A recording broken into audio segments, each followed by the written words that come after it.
I am Stephen, 28 years old, and at my family's Christmas dinner, I was treated like a trespasser in my own life. Before I tell you how I turned their laughter into absolute silence, let me know where you are watching from in the comments. The wind in the New York suburbs has a way of cutting right through you in December. It's a wet, heavy cold that settles in your bones. But as I stood on the porch of my parents' house, brushing snow off the shoulders of my 3-year-old coat, I knew the real chill was waiting for me inside. I took a deep breath, gripping the neck of the wine bottle I'd brought. It wasn't a flashy label. It was a 2015 Cabernet from a small vineyard in Napa that I actually owned a stake in. I didn't put my name on it, and it didn't have gold foil wrapping. It just tasted incredible. To my parents, Richard and Karen, if it didn't sparkle or come with a 4-digit price tag, it was garbage. I opened the door. The heat hit me first, smelling of cinnamon, expensive perfume, and pretension. "Stephen, you made it." My mother, Karen, called out from the living room. She didn't get up. She was sitting on the white leather sofa, holding a crystal glass, her eyes fixed on the man standing by the fireplace. "Wipe your feet, please. We just had the carpets deep cleaned for Brad." "Hi, Mom," I said, kicking the snow off my boots on the mat. "Merry Christmas." "Yeah, Merry Christmas." "My father," Richard grunted. He was standing next to the man by the fireplace, looking at him with an adoration I hadn't seen directed at me since I won a spelling bee in the 2nd grade. And there he was, Brad, my sister Emily's new boyfriend. He looked exactly like the type of guy who parks in handicap spots because he's just running in for a minute. Slicked back hair, a suit that was a little too tight in the biceps to show he worked out, and a watch that was definitely too big for his wrist. "So this is the little brother," Brad boomed, his voice filling the room. He didn't walk over to shake my hand. He waited for me to come to him. "Emily told me you were into computers or something. Tech support." Emily, my older sister, laughed. She was draped over the armrest of the sofa, swirling her drink. "He's a coder, Brad. He fixes bugs. You know, like the IT guys you yell at when your email doesn't load." Right, Brad grinned, finally extending a hand. His grip was aggressive, a dominance test. "Good honest work. Someone's got to reset the passwords. Right? It pays the bills," I said simply, pulling my hand back. I didn't mention that the bugs I fixed were usually massive security breaches for Fortune 500 companies, or that my coding had built an AI infrastructure currently valued at 9 figures. To them, I was Stephen, the guy with the Honda Civic and the studio apartment. "I brought some wine," I said, setting the bottle on the coffee table. The room went quiet. Brad picked up the bottle, squinting at the label like he was inspecting a dirty penny. "What is this?" Brad asked, chuckling. "Did you brew this in your bathtub, Steve?" "It's a Cabernet," I said. "Small batch. It needs to breathe a little, but it's good." "Cute," Emily sneered. "Mom, put that in the kitchen. Maybe we can use it for the pot roast sauce later." "Actually," Brad interrupted, reaching behind the sofa and pulling out a bottle housed in a velvet box. "I think we're covered. I picked this up today. Chateau Margaux. A little treat for the family." My father's eyes nearly popped out of his head. "Brad, you shouldn't have. That's incredibly generous." "Only the best for Emily's family," Brad said, winking at me. "See, Steve? Presentation matters. You can't just show up with a naked bottle and expect people to be impressed. It's about class. It's about status." "I'll keep that in mind," I said, keeping my voice even. We moved to the dining table. The dinner was a performance. It always was. My mother had set out the good china, the silver that usually stayed locked away. Everything was perfect except for the seating arrangement. They had put me at the end of the table, near the kitchen door, in a folding chair because the main table only seated 4 comfortably. I sat there, cutting my turkey, listening to the Brad show. "So, the regional manager position is practically mine," Brad announced, waving his fork. "I've crushed the sales targets for 3 quarters straight. The Phoenix Group is expanding, and they need leaders. Real leaders, not people who hide behind screens." He looked at me pointedly. I took a sip of water. That is amazing, Brad, my mother gushed. A regional manager. Imagine that, Richard. Our Emily, dating a regional manager. It comes with a hefty salary increase too, I bet, my father added, leaning in. Huge, Brad nodded. Plus a company car. They're talking about a BMW, but I might push for the Mercedes. You have to project success to attract success. That's my motto. What about you, Steve? Still driving that? What is it? A Honda? It gets me from A to B, I said. See, that's the problem, Brad laughed, looking around the table for approval. Small mindset. You're content with A to B. I'm interested in how I look when I arrive. You need to upgrade your life, buddy. Get a real job. Get out of the basement. I don't live in a basement, I said. Metaphorically, Brad waved his hand dismissively. You're in the basement of life. But hey, don't worry. Once I take over the division, maybe I can find a spot for you in the mailroom. We always need guys to sort the envelopes. The table erupted. My father slapped his knee. Emily giggled, covering her mouth. Even my mother offered a tight, pitying smile. Don't be mean, Brad, Mom said, though she didn't sound like she meant it. Stephen tries. He's just different. He's always been the slow starter. I felt my phone buzz in my pocket. I ignored it, but it buzzed again. 2 long vibrations. That was the priority signal.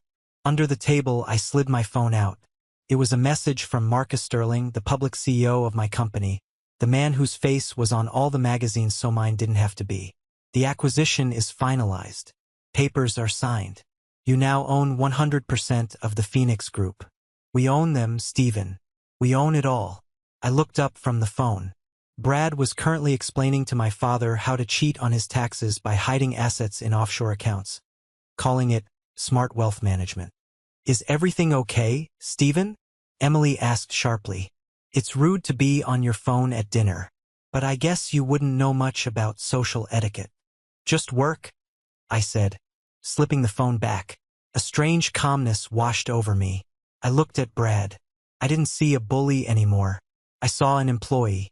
My employee. Actually, Brad said, wiping his mouth with a linen napkin. Speaking of work, I have a surprise. I managed to pull some strings. I got tickets for everyone to the Phoenix Group Christmas Gala tomorrow night. My mother gasped. The gala? At the Grand Hotel. The very same, Brad beamed. Black tie, open bar, the whole 9 yards. It's going to be the event of the season. They're announcing the Employee of the Year and, well, let's just say you might want to have your cameras ready. Oh, Brad, Emily squealed, kissing him on the cheek. You're amazing. And Brad turned his eyes to me, a predatory glint in them. I got a ticket for Steve too. I figured it would be good for him to see what a real corporate environment looks like. Maybe it'll inspire him to shave and buy a suit that fits. I have a suit, I said. Great, Brad smirked. Try not to spill anything on it. The big bosses are going to be there. Rumor has it the new owner, the silent partner who just bought the company, might even show up. I want to make a good impression. I don't need my girlfriend's brother looking like a charity case in the background. I'll try to blend in, I said. The irony was so thick I could almost taste it. You do that, Brad said, raising his glass of Chateau Margaux. Here's to success. Real success. Not whatever Stephen does. They clinked glasses. I raised my water glass, but nobody clicked it against mine. They were too busy toasting to the future. A future that I now held in the palm of my hand. To the gala, I whispered to myself. To the gala. The dinner ended with me doing the dishes while the successful people retired to the living room for brandy. This was the family dynamic. It had been this way for as long as I could remember. As I scrubbed the grease off the roasting pan, I looked out the window at the falling snow. It triggered a memory, sharp and stinging, from 15 years ago. It was Christmas morning. I was 13. Emily was 16.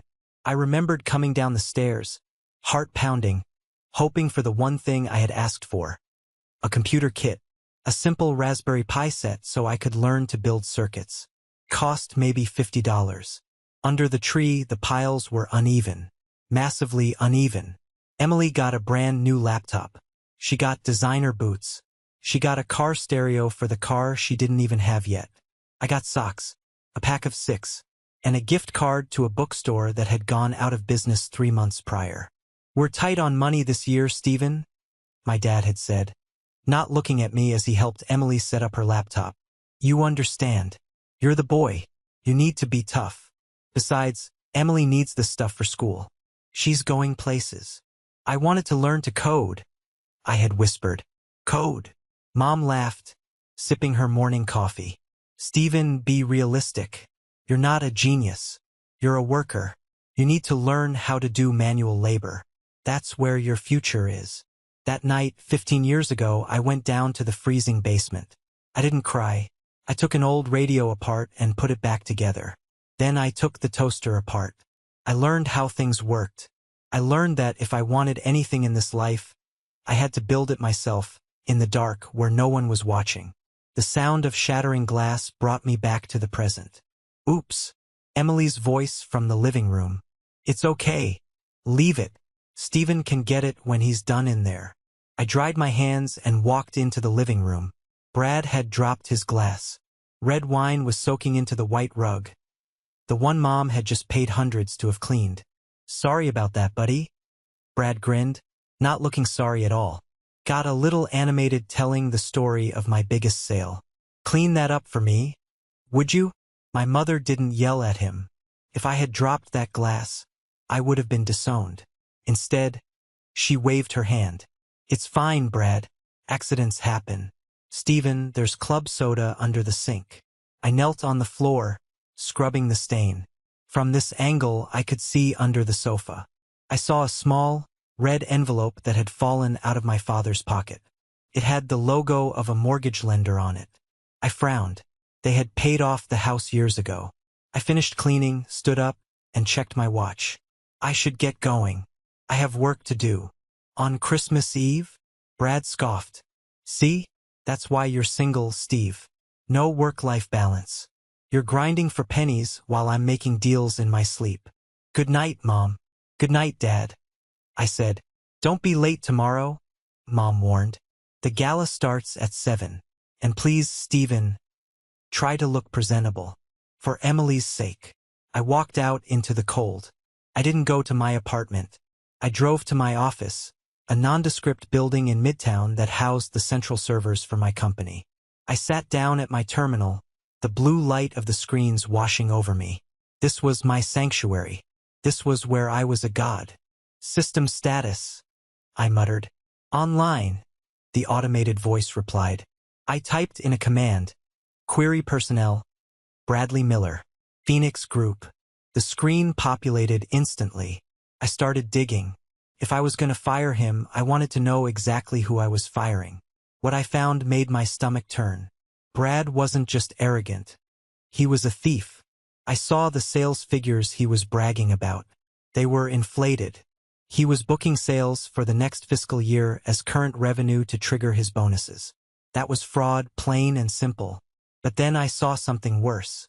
There was a subfolder labeled Charity Fund Christmas Drive. Phoenix Group collected donations from employees all year to buy toys for underprivileged kids. Brad was the treasurer of the fund. I pulled up the bank records. The account should have had $50,000 in it. It had 400. The withdrawals were systematic.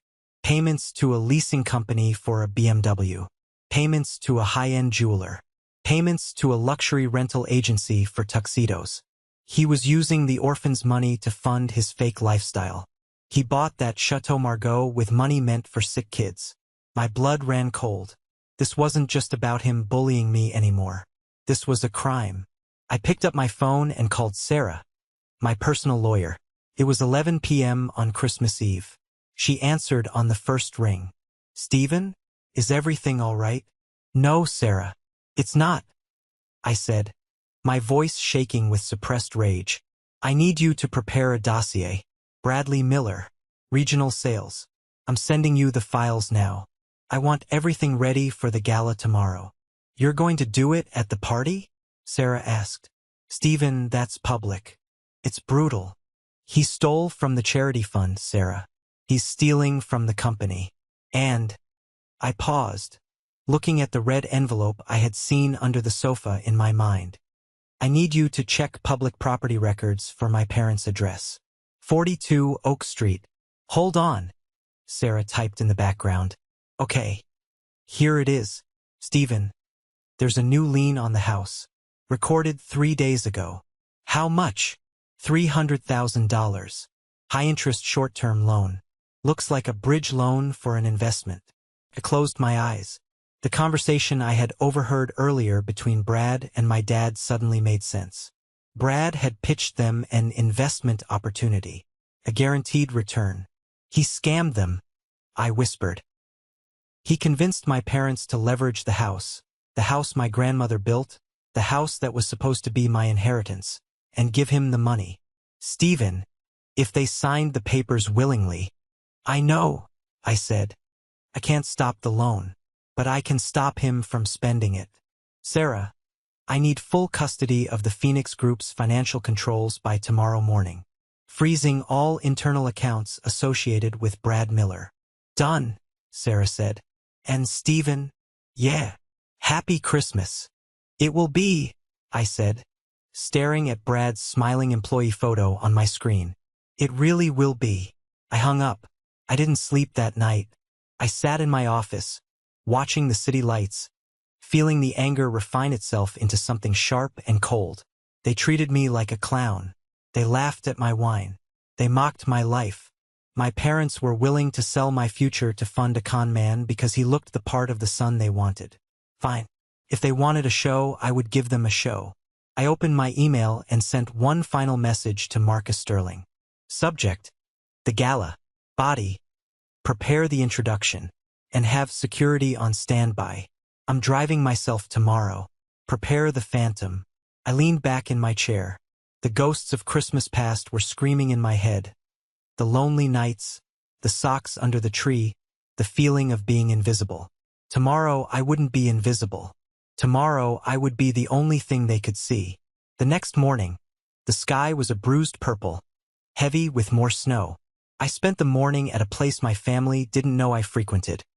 A private tailor on Madison Avenue. Mr. Stephen, the tailor, Giovanni, nodded as I walked in. The tuxedo is ready. Thank you, Giovanni. It wasn't a rental. It was a bespoke midnight blue tuxedo with black satin lapels. Cost more than Brad's car. I put it on in the fitting room. The fabric felt like water against my skin. I looked in the mirror. The guy in the hoodie was gone. Staring back was the man who had built an empire from a basement. My phone buzzed. A text from Mom. Please tell me you rented a suit. Don't wear that gray jacket you wore to the funeral. It smells like mothballs. I didn't reply. I checked my other messages. One from Sarah. The legal team is briefed. The police have been notified about the embezzlement. They will be waiting in the wings. One from Marcus. I'm at the venue. Brad is here yelling at the catering staff. He's acting like he owns the place. You're going to enjoy this. I walked out of the shop, the cold air hitting my face. I felt calm. It was the calm before the storm. I took a cab to the Grand Hotel. I wasn't going to reveal the car just yet. That was for the exit. The grand ballroom was dripping with gold and crystal. Massive Christmas trees stood in every corner, decorated with lights that probably cost a year's salary for a normal worker. There were 500 people there, employees, investors, partners. I spotted my family near the ice sculpture. They stood out. My mother was wearing a dress that was too sparkly, trying too hard. My father looked uncomfortable in a stiff suit. Emily was clinging to Brad's arm like a trophy. And Brad was in his element. He was holding court, laughing loudly, gesturing with a champagne flute. I took a deep breath and walked over. Well, look who decided to show up. Brad shouted as he saw me. He scanned my outfit. For a split second, I saw confusion in his eyes. He recognized quality, but his ego quickly dismissed it. Did you rob a magician, Steve? Or did you finally find a rental shop that stocks your size? You look nice, Stephen, Mom said, surprised. She reached out to touch the lapel. Is this silk? Careful, Karen. Brad laughed. If he stains it, he won't get his deposit back. Grab a drink, Steve. But go to the back bar. The top shelf stuff here is for executives. I'm fine with water, I said. So, Stephen, Emily said, looking me up and down with a hint of jealousy. Brad was just telling us about the owner, the new billionaire. Do you think you'll even get to see him? Or will you be stuck in the corner? I think I'll get a good view, I said. Suddenly, a hush fell over the nearby group. Marcus Sterling was walking through the crowd. Marcus was a legend. 6'2", silver hair, impeccably dressed. He radiated power. People parted for him like the Red Sea. Brad straightened his tie, panic and excitement flashing on his face. Oh my God, that's him. That's Sterling. Okay, everyone act natural. Mom, Dad, stand up straight. Emily, smile. Brad stepped forward, blocking Marcus's path. Mr. Sterling, Brad said, extending a hand, his voice pitching up an octave. Bradley Miller, regional sales, top performer. It is an honor, sir. A true honor. Marcus stopped. He looked at Brad's hand, then shook it briefly. Mr. Miller. Yes. I've heard a lot about you. All good things, I hope. Brad laughed nervously. I just want to introduce my family. This is my fiancée, Emily, and her parents, Richard and Karen. Wonderful people. Marcus nodded politely to them. Pleasure. Then Marcus looked at me. His eyes twinkled. He opened his mouth to speak to me, but Brad cut in. And this? Brad gestured to me with a thumb, like I was a sack of potatoes. Is Stephen, Emily's brother. He's in between opportunities right now. Just came for the free food. Right, Steve? My father chuckled nervously. He's a good kid, just a little slow to launch. I locked eyes with Marcus. I gave a barely perceptible shake of my head. Not yet. Marcus pressed his lips together, suppressing a smile. I see. Well, enjoy the evening, Stephen. I have a feeling it's going to be memorable. Thank you, Marcus, I said. Mr. Sterling, Brad corrected me sharply. You call him Mr. Sterling. Show some respect. Marcus walked away. Brad spun on me, his face red. Are you insane? Brad hissed, poking me in the chest. You called him by his first name? Who do you think you are? You could have ruined everything. I am trying to secure a promotion here. Stephen, I don't need you dragging me down with your lack of social awareness. He didn't seem to mind, I said calmly. He was being polite. Emily snapped. God, Stephen, why do you always have to be so embarrassing? Maybe you should just leave. Go wait in the car. No, I said, my voice hardening. I think I'll stay for the speeches. I hear they're going to be interesting. Fine. Brad straightened his jacket. But stay out of my way. When they call my name, I don't want you anywhere near the stage. He marched off, dragging Emily with him. My parents followed, giving me disappointed looks. Just try not to make a scene, Stephen, my dad muttered. I watched them go. I reached into my pocket and touched the USB drive I had brought. Make a scene, I whispered. Dad, I'm going to burn the theater down. I walked over to the AV booth at the back of the room. The technician, a guy named Dave who had worked for me for 5 years, was manning the console. Boss, Dave nodded, keeping his voice low. Is it ready? I asked. Loaded and queued, Dave said. As soon as you give the signal. Good. I looked out at the sea of people. I saw Brad laughing, clinking glasses, acting like the king of the world. He was spending my money. He was stealing from children. He was bankrupting my parents. And he was mocking me. The storm wasn't just gathering. It was here. The lights dimmed. A spotlight hit the stage. The chatter died down. I stood at the back, in the shadows, watching my family at table number 4. A prime spot Brad had undoubtedly bribed someone to get. Marcus took the stage. He gave a standard welcome speech talking about growth, the future, and the new direction of Phoenix Group. He was a great speaker, charismatic and engaging. But tonight, Marcus said, is about recognizing talent. It's about recognizing those who go above and beyond. Brad was practically vibrating in his seat. He adjusted his tie for the 10th time. We have a tradition, Marcus continued. We like to let our rising stars speak. Tonight, I'd like to invite Bradley Miller to the stage to share a few words about his success in the Northeast region. Applause erupted. Brad jumped up, buttoned his jacket, and strutted to the stage. He high-fived a few colleagues on the way. He looked like he had just won the Super Bowl. He took the microphone. The spotlight loved him. Thank you. Thank you, Mr. Sterling. Brad beamed. Wow, what a year.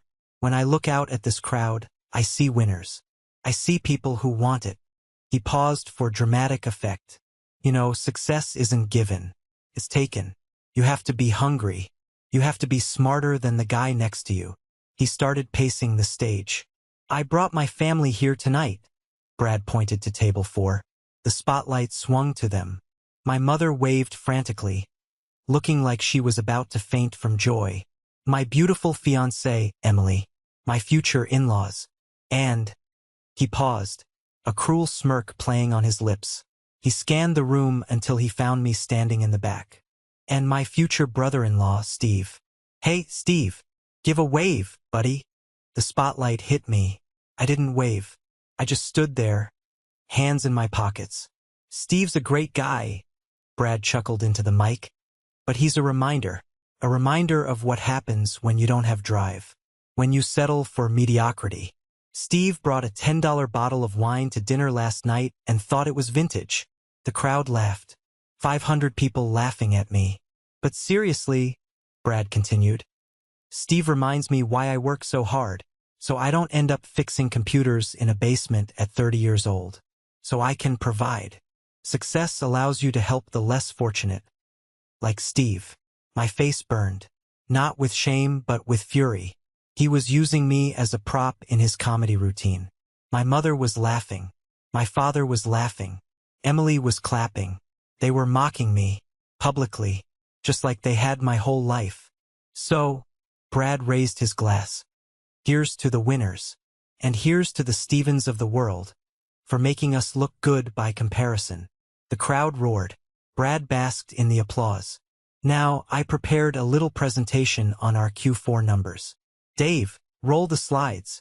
Brad turned to the massive LED screen behind him, expecting to see his sales charts. But the charts didn't appear. Instead, a video file started playing. It was grainy footage from a security camera. It was unmistakably Brad, sitting in his office. The audio boomed through the ballroom speakers. Brad, on video, look, I don't care about the compliance rules. Just move the decimal point. Book the order for December. I need that bonus to pay for the ring. The crowd went silent. The laughter died instantly. Brad froze on stage. What is this? Dave, cut the feed. The video changed. It was a screen recording of a bank transfer. Source, Phoenix Group Children's Charity Fund. Destination, BMW Financial Services. Amount, $1,200. Gasps rippled through the room. The screen changed again. An email from Brad to a loan shark. Email. I've got the old couple hooked. They're leveraging their house. I'll have your money by Monday. Just don't break my legs. My parents stopped laughing. My mother's hand flew to her mouth. My father turned pale gray. Dave! Brad screamed, his voice cracking. Turn it off. It's a glitch. Someone is hacking us. It's not a glitch, Brad. A voice boomed over the PA system. But it wasn't Marcus's voice. It was mine. I walked out of the shadows. I walked down the center aisle. The spotlight followed me. Who said that? Brad squinted against the glare. I did, I said, my voice steady, amplified by the wireless mic I had grabbed from the AV booth. I walked past table 4. I didn't look at my parents. I walked straight to the stage stairs. Steve.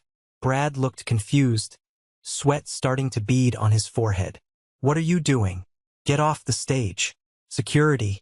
Get this clown out of here. I stepped onto the platform. I stood next to him. I was 3 inches taller than him, something he usually hid by wearing lifts in his shoes. Tonight, I towered over him. You wanted to talk about success, Brad?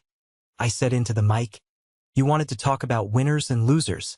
You're ruining my night, Brad hissed, covering his mic. I will kill you. Get off. I don't think so, I said. I turned to the audience. Mr. Sterling, would you please join us? Marcus walked up the stairs. He stood next to me. Ladies and gentlemen, Marcus said, his voice grave, there has been a slight change in the program.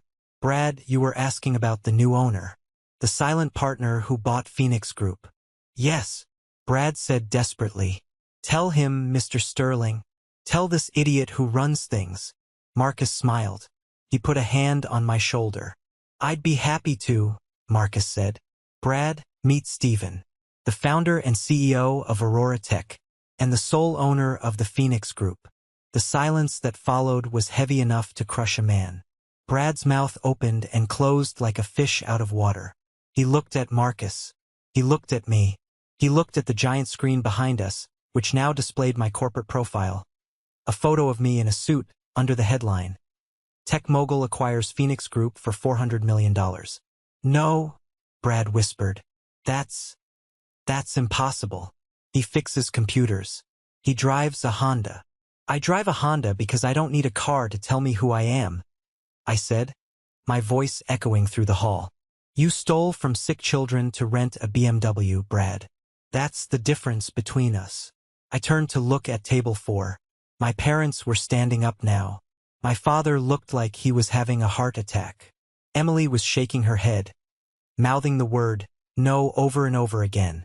The clown show was over. The lion had just entered the ring. The ballroom was suspended in a state of shock. 500 pairs of eyes were glued to the stage. I looked at Brad. The arrogance had drained out of him, leaving behind a pathetic, sweating mess. Stephen. Brad's voice trembled. Steve, buddy, is this a joke? Because if it is, it's a good one. You got me. It's not a joke, Brad, I said calmly. And I'm not your buddy. I'm your boss. I pointed to the screen behind me. The evidence of the embezzlement was still looping. You mocked me for being boring, I said, addressing him but speaking to the room. You mocked me for following the rules. You told my family I was a failure because I didn't flash cash. But while you were faking numbers and stealing from the charity fund, I was building the algorithm that caught you. Stealing? Brad stammered. No, that was a loan. I was going to put it back.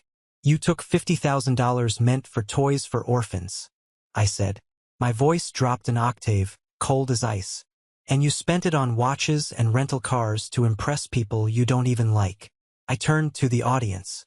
Is this the kind of leadership Phoenix Group represents? I asked. No. A few voices shouted from the crowd. I didn't think so, I said. I turned back to Brad. Bradley Miller, you are fired. Effective immediately. Brad staggered back as if I had punched him. You can't do that. I'm the regional manager. Not anymore, I said. And we aren't done. I signaled to the side of the stage. 2 police officers stepped out from the curtains. We audited the books, Brad, I said softly so only he could hear. We found everything. The tax fraud, the embezzlement, and the scheme with my parents. Brad saw the cops and panicked. He lunged for the microphone, trying to plead his case to the crowd. He's lying. He's jealous. He's always been jealous of me. Emily, tell them. But the officers were faster. They grabbed Brad by the arms. Bradley Miller, you are under arrest for grand larceny and fraud, one officer said, snapping handcuffs onto his wrists. Get your hands off me, Brad screamed, struggling. Do you know who I am? Emily, call my lawyer. Do something. I looked down at the crowd. My eyes found my family. They were paralyzed. My mother was clutching her pearls, tears streaming down her face, ruining her makeup. My father was slumped in his chair, staring at the floor. Emily was standing there, pale as a ghost, watching her perfect fiancé being dragged away in handcuffs. As the police hauled Brad off stage, he passed my family's table. "You idiots!" Brad screamed at them. "You were supposed to give me the money on Monday. You ruined everything." The doors slammed shut behind him. The room was dead silent. I stood center stage. I adjusted my cuffs. "I apologize for the interruption," I said to the crowd. "Please enjoy the dinner. The open bar is on me tonight." I handed the microphone to Marcus and walked down the stairs. The crowd parted for me. People who had ignored me 10 minutes ago were now nodding respectfully, whispering, staring with awe. "Mr. Stephen," a man said, bowing slightly. "Good evening." "Sir." Another woman nodded. I walked straight to table 4. My family looked at me like I was a stranger, an alien. "Stephen?" my mother whispered. Her voice was weak. Is it true?" "Is what true, Mom?" I asked. "That I own the company? Or that Brad is a criminal?" "You own all of this?" My father gestured around the room with a trembling hand. But you fix computers. You live in a studio." "I live in a studio because I travel 200 days a year," I said. "And I don't brag about my money, unlike some people." Emily finally found her voice. She looked at me with a mix of fear and calculation. I saw the gears turning in her head. Brad was gone. The golden goose was cooked. But here was another one. "Stephen," Emily said, her voice shaking but trying to sound sweet. "Why didn't you tell us? We're family. We would have supported you." "Supported me?" I laughed. It was a harsh, dry sound. "Emily, 10 minutes ago you told me to go wait in the car. You laughed when he called me a loser. I was just going along with it." Emily pleaded, reaching for my arm. "You know how Brad gets. I was scared of him." "You weren't scared," I said, pulling my arm away. "You were enjoying it. You loved feeling superior." I looked at my parents. "And you too," I said. "You were ashamed of me. You sat there and let a thief insult your son because he bought you expensive wine with stolen money." "We didn't know," my father said, his voice pleading. "Stephen, we didn't know he was a crook." "Maybe not," I said. "But you knew how he treated me, and you didn't care, because you thought he was rich. That's all that matters to you, isn't it? Status. That is not fair." Mom cried. "We love you, Stephen. Do you?"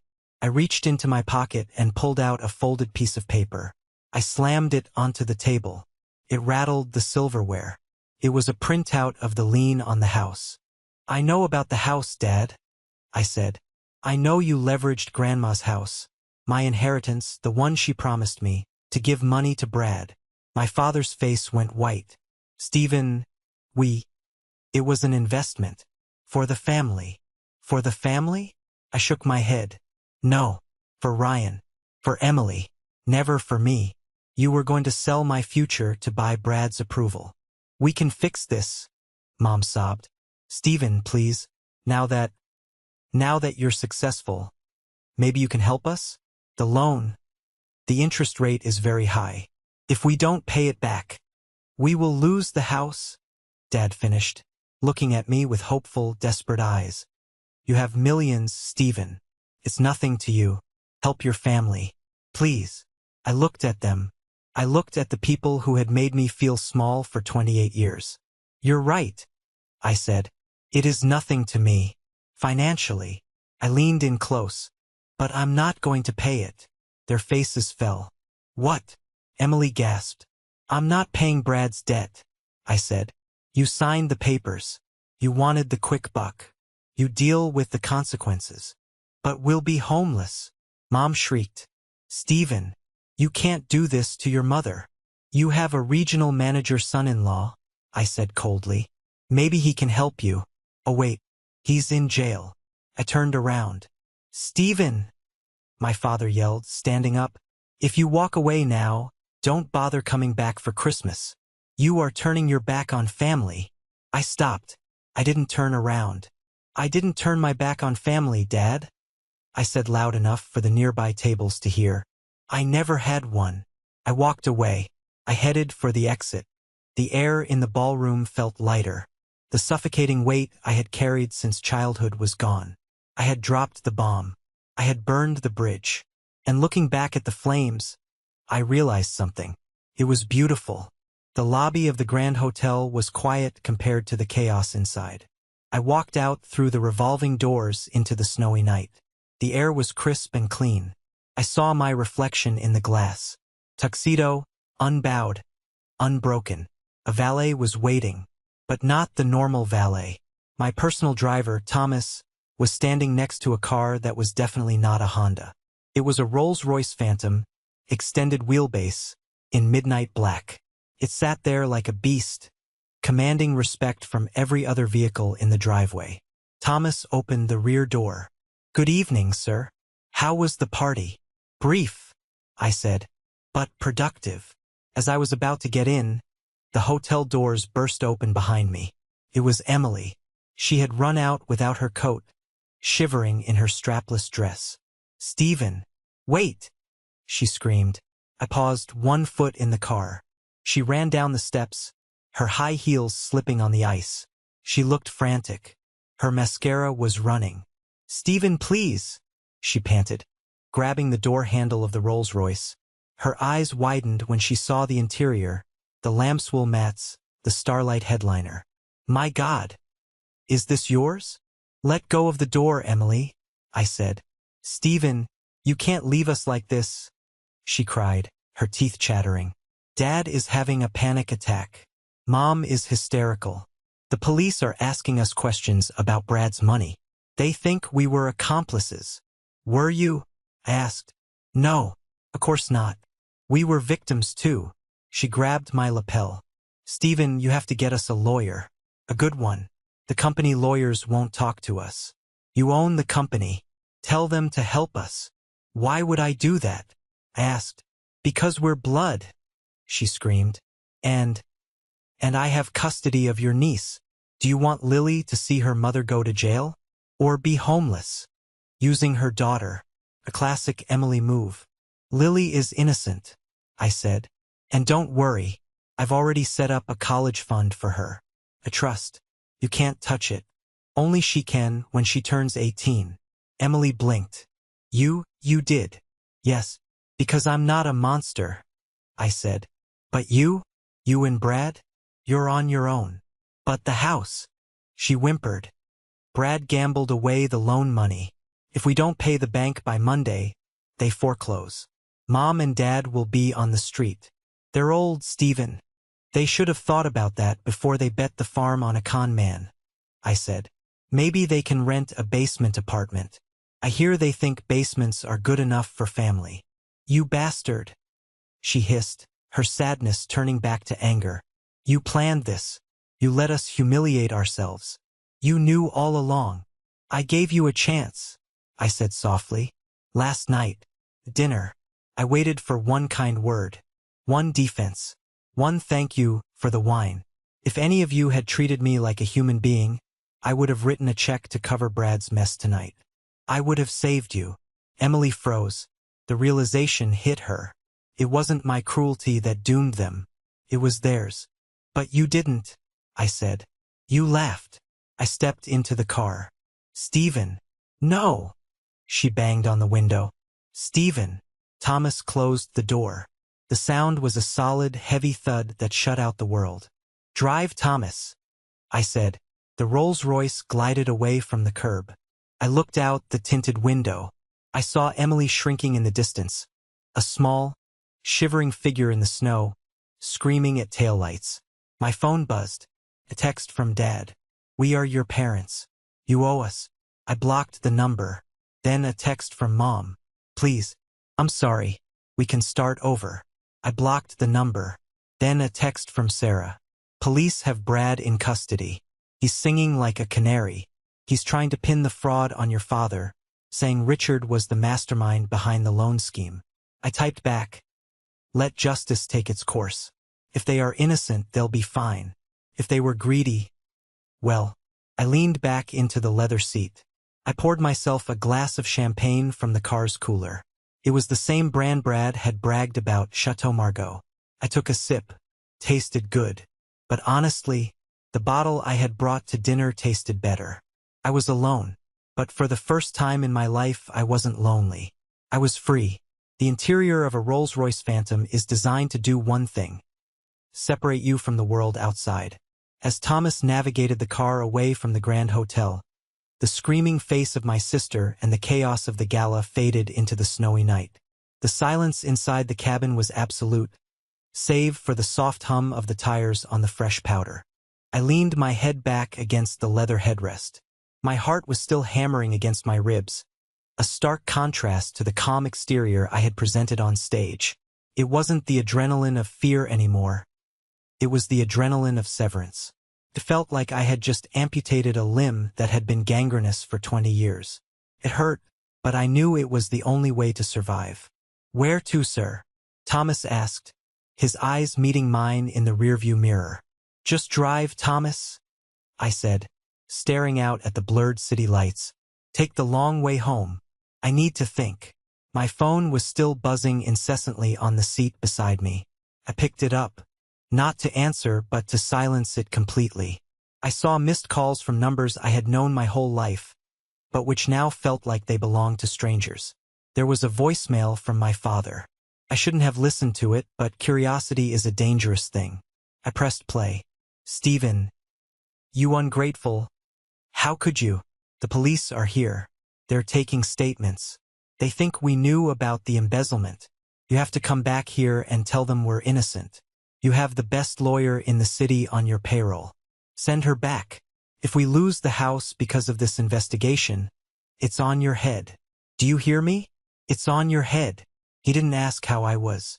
He didn't congratulate me on my success. He didn't apologize for letting Brad humiliate me. He was just worried about his assets. He was worried about the inheritance he had already squandered. I deleted the message. Then I deleted the thread. The next few months were a blur of legal proceedings and corporate restructuring. Brad's downfall was swift and public. Because he had been so loud about his success, the media loved the story of his failure. Turned out my audit was just the tip of the iceberg. Brad hadn't just stolen from the charity fund. He had been running a Ponzi scheme on the side, targeting the elderly parents of his staff. He pleaded guilty to avoid a maximum sentence. He got 10 years. I didn't go to the sentencing. I read about it in the paper like everyone else. But for my family, the consequences were a slow-motion car crash. My parents' involvement with Brad's investment was disastrous. They had signed documents they didn't understand, blindly trusting the man in the shiny suit over their own son. When the bank called in the loan, they didn't have the capital. The foreclosure on Grandma's house, the house on 42 Oak Street, began in February. I remember the day Sarah, my lawyer, walked into my office. "Stephen," she said, placing a file on my desk. "The auction is scheduled for next Tuesday. The bank is seizing the property on Oak Street. Your parents are being evicted." I stopped typing. I looked at the file. That house was where I had learned to ride a bike. It was where I had built my first computer in the basement. "They are asking if you want to intervene," Sarah said softly. "You could buy the debt. It's pocket change for you." I stood up and walked to the floor-to-ceiling window looking out over Manhattan. It would be so easy. I could write a check, save the house, and let them live there. They would thank me for a week, and then they would resent me. They would say I was lording my money over them. They would ask for more. I thought about the Christmas dinner. I thought about the laughter. "No," I said. "No?" Sarah asked.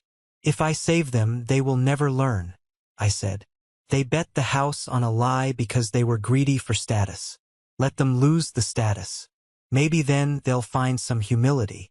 "Understood," Sarah said, closing the file. "I'll tell the bank to proceed."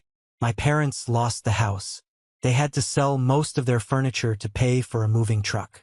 They moved into a 2-bedroom rental in a part of town they used to make fun of. Emily's life imploded even faster. With Brad in jail, her income vanished. She was evicted from their luxury condo. She had to move in with my parents in their cramped rental. The tension in that small apartment must have been suffocating. Without money to distract them, they only had each other to blame. I thought the silence from them meant it was over. I thought they had finally accepted that I was gone. But toxic people don't let go that easily. They just change tactics. It was a Tuesday night in April. I was in a board meeting when my personal line rang. It was a number I didn't recognize, so I answered. "Is this Stephen?" A frantic voice asked. "This is Mrs. Higgins, your mother's neighbor." "Yes," I said, my stomach tightening. "Oh, thank God. Stephen, it's your mother. An ambulance just took her away. She collapsed in the hallway. She was clutching her chest. It looks like a heart attack." The room spun. No matter how much anger you hold, the words mother and heart attack still bypass your logic and hit your instinct.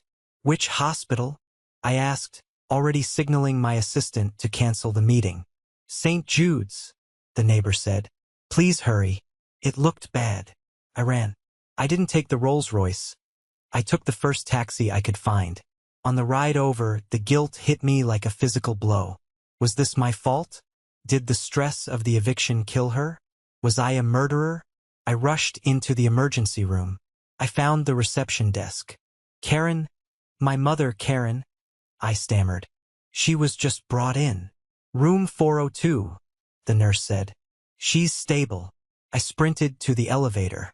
When I got to the 4th floor, I saw my father and Emily standing in the hallway. They looked haggard. My father's suit was frayed. Emily looked tired, her roots showing. "Stephen!" Emily cried out when she saw me. She ran over and hugged me. I was too shocked to push her away. "Thank God you came. We thought we lost her." "Is she okay?" I asked, breathless. "It was a massive coronary event," my father said, wiping his eyes. "The stress, the move, it was too much for her heart. The doctors say she needs surgery. Immediately. Then let them operate," I said. "Do they need insurance info? I'll cover it." "Everything." My father looked at Emily, then back at me. "It's not that simple, son. The surgery she needs, it's experimental. Insurance won't cover it. And this hospital, they won't do it without a deposit." "How much?" I asked. 200,000, Emily said quickly. "We need to transfer it now or they won't prep the ore." Something in her voice made me pause. It was too fast, too specific. 200,000? I repeated. "For a heart surgery in an ER? Don't argue about money now," Dad snapped. "Your mother is dying in there. Just write the check. Do you want her death on your conscience too?" I looked at the door to room 402. Through the glass, I could see my mother lying in the bed, hooked up to a monitor. She looked pale. But then I looked at the monitor. I'm a data guy. I look at numbers all day. Her heart rate was 72. Steady. Rhythmic. Her blood pressure was 120/80. Those weren't the vitals of a woman having a massive coronary event. Those were the vitals of a woman resting. I pulled out my phone. "What are you doing?" Emily asked, panic rising in her voice. "Transfer the money." "I'm calling Dr. Aris," I said. "He's the chief of cardiology at Mount Sinai. He's on my board of directors. If Mom needs surgery, I want the best." "No." Dad blocked my hand. "There's no time. This doctor knows her case.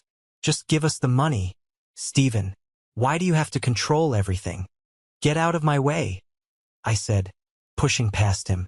I walked into room 402. My mother's eyes were closed.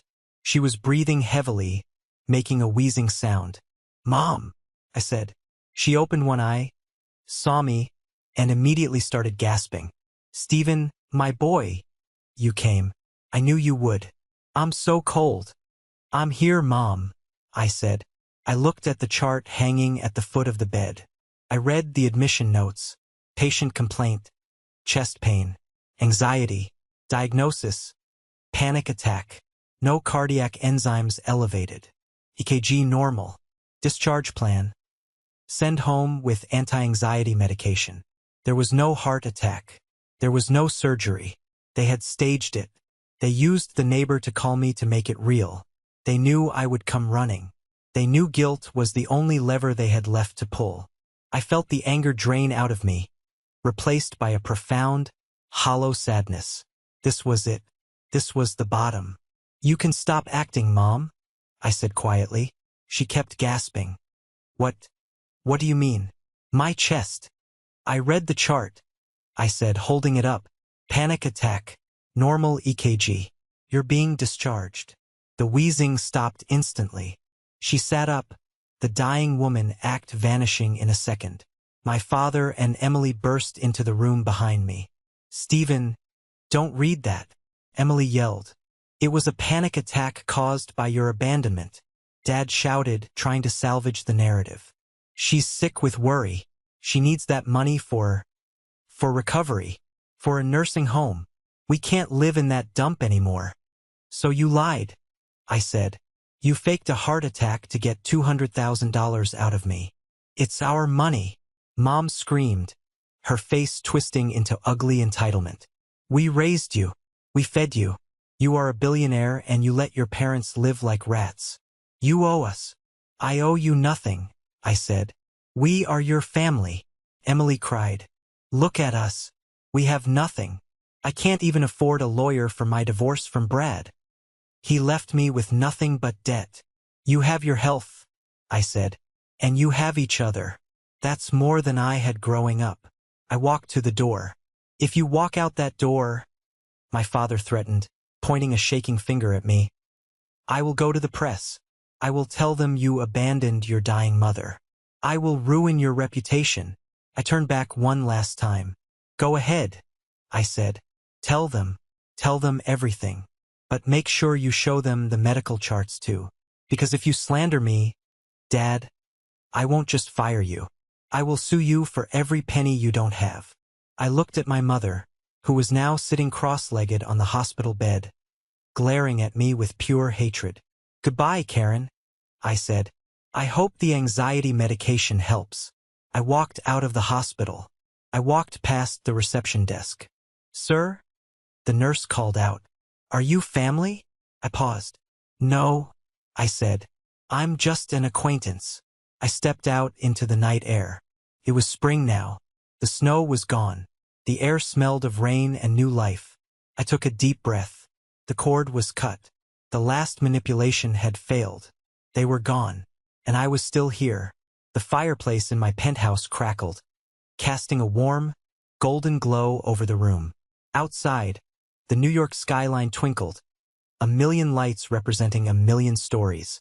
But inside, for the first time in my life, there was peace. It was Christmas Eve again. But this wasn't a dinner of cold shoulders and folding chairs. The long mahogany table was set, but not with pretension. There were no assigned seats. There was no judgment about which fork to use.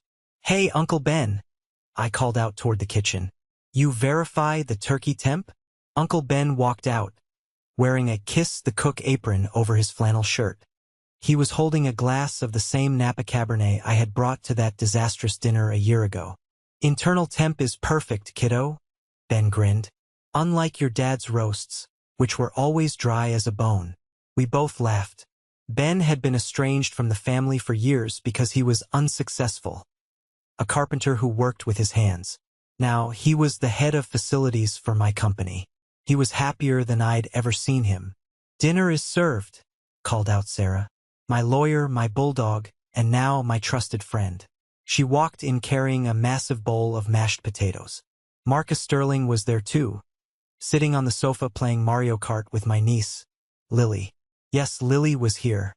After the hospital incident, Emily's life had spiraled. She couldn't maintain a home. Child Protective Services had gotten involved. I didn't want to take Lily away from her mother, but I couldn't let her grow up in that toxicity. I fought for custody, not full but guardianship. Emily had signed the papers in exchange for me paying off her credit card debt.